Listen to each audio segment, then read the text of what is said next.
Hello friends, നമുക്ക് ഐഫോണിൽ ring tune easy ആയിട്ട് set ചെയ്യാൻ പറ്റും. ഓക്കെ, നമുക്കൊരു 30 സെക്കൻഡിൻ്റെ ഒരു ഓഡിയോ നമ്മളെ കയ്യിലുണ്ട് എന്നുണ്ടെങ്കിൽ നമുക്ക് എന്ത് ചെയ്യാൻ പറ്റും, ഈസി ആയിട്ട് തന്നെ റിംഗ് ടൂൺ സെറ്റ് ചെയ്യാൻ പറ്റും. മുമ്പ് അത് കുറച്ച് ഡിഫിക്കൽട്ടായിരുന്നു. ഇപ്പോൾ ആൻഡ്രോയിഡിലെ പോലെ തന്നെ വളരെ ഈസി ആയിട്ട് സെറ്റ് ചെയ്യാൻ പറ്റും. അതെങ്ങനെ ചെയ്യാമെന്നൊന്ന് കണ്ടു നോക്കാം. ഗൈസ്, നിങ്ങളുടെ ഐഫോണിൽ ഇപ്പോൾ ഞാൻ എൻ്റെ ഫയൽ തുറന്നു. ഈ ഫയൽ തുറന്നിട്ട് ഇതൊക്കെ എൻ്റെ ഐഫോണിലുള്ള MP3s ആണ്. ഓക്കെ, ഇതേപോലെ നിങ്ങളുടെ ഐഫോണിൽ ഒരു MP3 ഉണ്ടെന്നുണ്ടെങ്കിൽ അത് ഈസി ആയിട്ട് 30 സെക്കൻഡ് ഉണ്ടാവാൻ പാടുള്ളൂ. അങ്ങനെയാണെങ്കിൽ എന്ത് ചെയ്യുക, അതിലൊന്ന് ലോങ് പ്രസ് ചെയ്ത് കഴിഞ്ഞിട്ട് ഇവിടെ ഷെയർ എന്നുള്ള ഒരു ഓപ്ഷൻ ഉണ്ടല്ലോ, ഇത് കൊടുക്കുക. ഇത് കൊടുത്തിട്ട് ഇവിടെ മോർ എന്നുള്ള ഒരു ഓപ്ഷൻ ക്ലിക്ക് ചെയ്ത് കഴിഞ്ഞാൽ നിങ്ങൾക്ക് കാണാൻ പറ്റും യൂസ് ആസ് റിംഗ് ടൂൺ.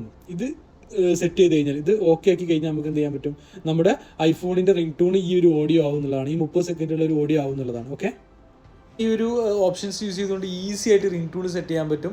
ഇനി നിങ്ങൾക്ക് ഒരു ലോങ് ഉള്ള ഒരു നിങ്ങളുടെ കയ്യിലൊരു മൂവീസോ കാര്യങ്ങളോ ഉണ്ടെങ്കിൽ വേറെ ഏതെങ്കിലും ഒരു ആപ്പ് യൂസ് ചെയ്തുകൊണ്ട് നിങ്ങൾക്ക് ആവശ്യമുള്ള റിംഗ് ടൂണിൻ്റെ പോർഷൻ നിങ്ങൾക്ക് സെറ്റ് ചെയ്ത് അത് നിങ്ങൾക്ക് കട്ട് ചെയ്തെടുത്തിട്ട് MP3 ആയിട്ട് സേവ് ചെയ്ത് കഴിഞ്ഞതിന് ശേഷം എന്ത് ചെയ്യാൻ പറ്റുന്നുണ്ട്, ഈസി ആയിട്ട് സെറ്റ് ചെയ്ത് വെക്കാൻ പറ്റും റിംഗ് ടൂൺ.